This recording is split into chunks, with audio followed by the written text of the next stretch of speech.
علامہ ابن جوزی رحمۃ اللہ تعالی لکھتے ہیں اللہ پاک کے آخری نبی رسول مقبول علیہ الصلوۃ والسلام نے فرمایا میرے پاس جبریل امین حاضر ہوئے، عرض کی یا رسول اللہ صلی اللہ تعالی علیہ وسلم قیامت میں ایک نوجوان کو لایا جائے گا، وہ غمگین ہوگا، رو رہا ہوگا، فرشتے اس کو لوہے کے گرزوں یعنی آئرن راڈ سے اسے ہانک رہے ہوں گے، وہ نوجوان 1000 سال تک الامان الامان پکارتا رہے گا لیکن اس کو امان نہیں دی جائے گی، پھر اس نوجوان کو 1000 سال کے بعد رب قہار کی بارگاہ میں پیش کیا جائے گا، اللہ پاک فرشتوں کو حکم دے گا کہ اسے منہ کے بل جہنم میں ڈال دو۔ جبریل امین کا بیان سن کر رسول اکرم صلی اللہ تعالی علیہ وسلم نے فرمایا اے جبریل یہ کون ہوگا؟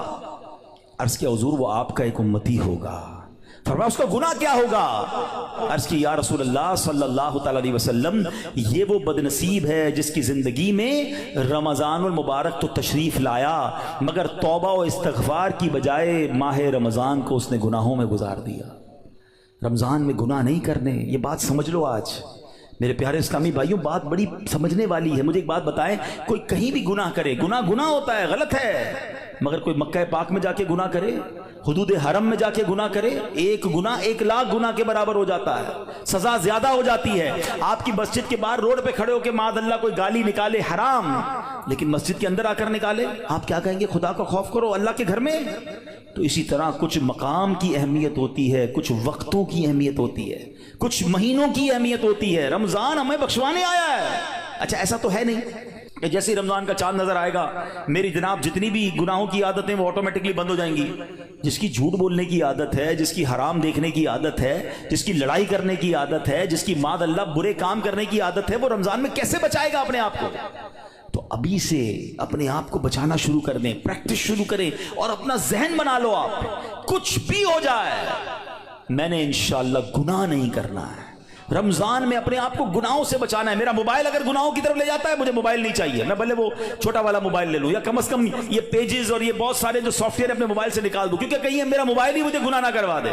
مجھے نہیں کھولنا ٹی وی اگر میرے ہاتھ سے ریموٹ ہاتھ میں آتا ہے اور میں کچھ غلط چیز دیکھتا ہوں۔ مدنی چینل دیکھیں، سبحان اللہ، ہر اس دوستی سے، ہر اس کمپنی سے، ہر اس صحبت سے مجھے بچنا ہے کہ جہاں بیٹھتا ہوں تو غیبتیں ہوتی ہیں، جہاں بیٹھتا ہوں تو جناب گناہ ہوتے ہیں، مجھے نہیں جانا بھائی۔ ایک گناہ اور 1 سال کے اعمال برباد، پتہ چلا لوگ رمضان میں نیکیاں کر کے بخشش پا رہے ہوں اور میں اپنی بری عادتوں کی وجہ سے مار کھاؤں۔ یہ بہت سخت عذاب ہے۔ دیکھیں آپ نے سنا نا کہ 1000 سال تک وہ الامان پکارتا رہے گا مگر اس کی پکار نہیں سنی جائے گی۔ خدا را یہ مہینے میں قدر کرنی ہے، یہ مہینہ میری اور آپ کی بخشش کے لیے آیا ہے، یہ ہمارے اعمال نامے کو بہت زیادہ انشاءاللہ امپروو کرنے کے لیے آیا ہے۔ اللہ کرے کہ ہم اس مہینے کے بارے میں سوچیں۔ ایک اور انداز میرے آقا کا کیا تھا، بی بی عائشہ صدیقہ رضی اللہ تعالیٰ عنہا فرماتی ہیں جب رمضان کا مہینہ تشریف لاتا تو پیارے آقا علیہ الصلوۃ والسلام عبادت پر کمر باندھ لیا کرتے ہیں۔ نبی پاک عبادت تو ویسے بھی بڑی فرمایا کرتے تھے مگر رمضان میں اسپیشل میرے آقا علیہ الصلوۃ والسلام اور زیادہ عبادت کرتے، نوافل بڑھا دیتے، ذکر و اذکار بڑھا دیتے، دعائیں بڑھا دیتے۔ تو ہمیں بھی رمضان میں پلان کرنا ہے کہ میں نے انشاءاللہ تلاوت قرآن کرنی ہے، میں نے رمضان میں اتنے نوافل پڑھنے ہیں، میں نے انشاءاللہ اتنے درود پڑھنے ہیں، میں نے آپ فضول کاموں سے بچنے لگ جائیں، آپ کی ویسے ہی ٹائم میں بڑی برکت ہو جانی ہے۔